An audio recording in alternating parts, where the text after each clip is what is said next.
Olá, bem-vindos ao programa Argumento. Você é nosso convidado para acompanhar agora uma conversa sobre os desafios do enfrentamento à seca que vive o Nordeste brasileiro. Quem conversa conosco sobre o assunto é o senador João Claudino, que esteve no plenário fazendo um pronunciamento justamente sobre essa questão. Senador, muito obrigada pela sua presença aqui no nosso programa. Como nós falávamos antes da nossa entrevista, esse é um problema histórico, né? O senhor citou até Dom Pedro II falando sobre o assunto, né? Que teria uma vontade imensa de não ver nenhum nordestino passando sede. Fome, nem sede, sofrendo, né? No semiárido nordestino. O senhor, no seu pronunciamento, citou também a representação da novela Gabriela, que começa justamente com retirantes da seca, contando que essas imagens feitas no Piauí, infelizmente, continuam as mesmas, né? É imagem real. A novela foi gravada no mês passado no Piauí, no Parque da Serra das Confusões, que é uma região de semiárido piauiense, e ela não precisou de um efeito nenhum que normalmente se usa para mascarar uma situação. É a realidade. E isso de um romance que foi escrito nos primeiros anos do século passado. No século passado, onde justamente conta a história de uma pessoa que saiu do seu habitat natural em busca de melhor condição de vida, empurrada por uma situação de seca, como é levada a muitos nordestinos, como é levado a muitos piauienses. E o estado do Piauí, que já é hoje o segundo estado do Brasil, os dados do IBGE, de ciclos migratórios, que buscam determinadas situações, como empurrados por situações como essa de seca. Que se veem forçados a sair da sua terra natal. Forçados a sair da sua terra natal. Senador, o que é que impede, com tanta tecnologia, tanto conhecimento que o mundo tem hoje, nesse século XXI, que a gente resolva essa situação? Na sua opinião, qual é o entrave? Olha, eu acho que tem que ser uma decisão de governo, de política pública, para voltar as atenções de se criar, primeiro, obras preventivas. A seca vai sempre existir. Sempre existir. Ela é cíclica, acontece de uma maneira mais forte ou menos forte, mas todo ano ela tem uma ocorrência quase que natural. Principalmente depois dos efeitos de mudanças climáticas que nós temos, tem se acentuado, tem sido mais presente. Então, nós temos que ter obras preventivas para que o homem que vive no semiárido, a família que vive no semiárido, tenha atenção de governo.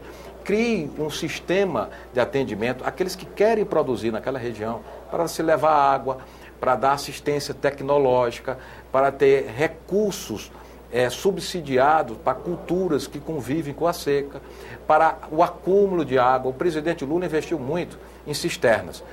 Já foi uma ajuda, mas ela não resolve por inteiro. E na questão da água, a famosa transposição do Rio São Francisco, é um tipo de obra que o senhor elencaria? Para o Piauí seria de suma importância. Nós conseguimos colocar, eu sou coordenador estadual da bancada do Piauí, e tentamos colocar no PPA, agora de 2012 a 2015, a integração das bacias e principalmente a integração da bacia do Parnaíba e do Comitê de Bacias do Piauí com o do Rio São Francisco. Mas a presidente vetou. Entendo até a dificuldade que ela tem de mexer, já com tanta dificuldade que tem a execução da transposição do Rio Parnaíba, do Rio São Francisco, incorporar mais uma bacia nesse projeto que já foi debatida ao extremo, com reações de igreja, com muita resistência. Então, mexer nesse projeto agora podia sofrer alterações que atrasaria mais ainda a execução.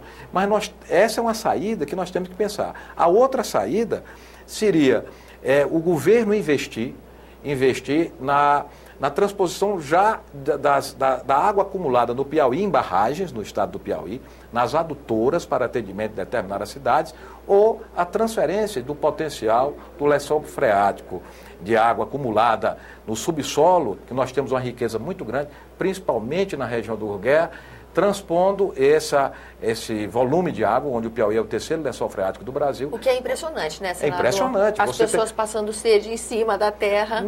O estado do Piauí é impressionante. De um lado, uma seca que fere de morte a esperança do povo piauiense no semiárido piauiense.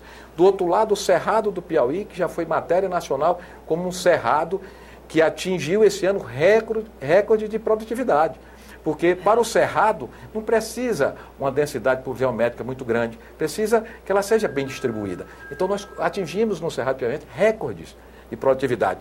Entre o semiárido e o cerrado, nós temos toda a região do Gurgué com um acúmulo de água do subsolo muito grande.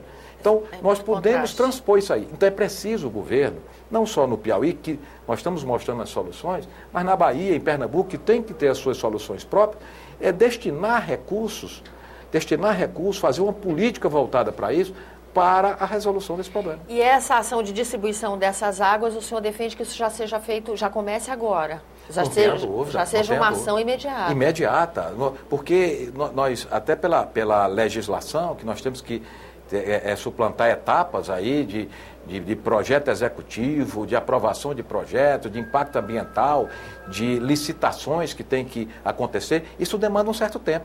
Então, para a gente ver isso ocorrer ainda em 5, 6 anos, a um médio prazo, nós temos que começar já, ontem. Tínhamos que começar ontem. Senador, o Congresso Nacional debateu uma política nacional de defesa civil, né? O senhor estava esperançoso com esse debate de que num momento de crise que o Nordeste passa como esse, a gestão do problema fosse ser diferente? A minha expectativa é grande. Era grande para que isso se modernizasse, isso aí. O presidente Lula, ele até diminuiu um pouco a burocracia, porque é tanto relatório. Você já pensou uma cidade assolada por uma enchente, ou uma cidade que sofre um flagelo de uma seca? Está o prefeito preenchendo o formulário de danos ambientais. Quer dizer, eu atendo a população ou vou preencher formulários? Então, o presidente Lula diminuiu, mas a burocracia ainda existe. Então, nós temos que ser rápidos nesse atendimento. No Piauí, ainda existe casas. Esse ano foi construído casa de atendimento de seca de 3 anos atrás. Nossa. 3 anos. Então, nós temos que ter uma ação rápida, célere, fundos que pudesse ser dentro de uma visão prévia, que o governo mandasse o mais rápido possível em loco, dentro de um levantamento, ver os danos que causou a economia, o dano que causou a uma determinada área que está sendo atingido por uma emergência climática dessa, ou seca ou enchente, e que trouxesse esse relatório, o próprio governo fizesse e liberasse recursos fundo a fundo, para que fosse de uma maneira muito rápida atendida às populações. Porque a fome, o desespero que abate uma família dessa, não tem tempo para se esperar, para se preencher formulários. De outra forma, aqui tem uma política pública, porque se não atendê-los na região de origem, eles vão ter que ser atendidos em outro lugar, porque isso força uma migração. Força uma migração, há um deslocamento desse problema, e nós vimos, a seca que eu tenho visto, que na minha opinião ainda é muito pior do que a enchente, porque ela destrói toda a capacidade de crença do homem do campo, que não é uma coisa de hoje, de crença no homem do campo, na própria capacidade dele de construir o seu futuro. Dramático. Isso fere a esperança do nordestino. O senhor falou no seu pronunciamento, há vários projetos tramitando aqui. Esse é um assunto que é debatido constantemente, frequentemente aqui na casa, né? O senhor mesmo relata dois projetos, inclusive do senador Inácio Arruda, que cria um fundo de combate a essas intempéries climáticas, que o governo faria um aporte. Esse fundo seria constituído até dentro de um banco público, que teria um comitê gestor para o atendimento de uma maneira mais desburocratizada dessas questões climáticas e emergenciais que ocorrem no Brasil. Então, eu sou relator, aprovei, mas o próprio Senado decidiu ver se criava uma comissão para juntar todos esses projetos, um que cria de fundo, outro cria órgãos específicos para atendimento a essas emergências, outro cria políticas públicas voltadas a minorar essas dificuldades desses problemas. Então, a ideia era se criar uma comissão para condensar todos esses projetos. Ainda não caminhou num ritmo que pudéssemos resolver esse problema. Mas o ideal é que nós tivéssemos uma legislação e uma estrutura voltada para essa situação. Tá certo, senador, eu agradeço a sua presença aqui no nosso programa. Muito obrigado. A você que nos acompanha, muito obrigada pela atenção. Esse é o programa Argumento, eu sou Tânia Horman, e se você quiser entrar em contato conosco, 0800 61 2211, ligação gratuita, ou www.senado.gov.br/TV.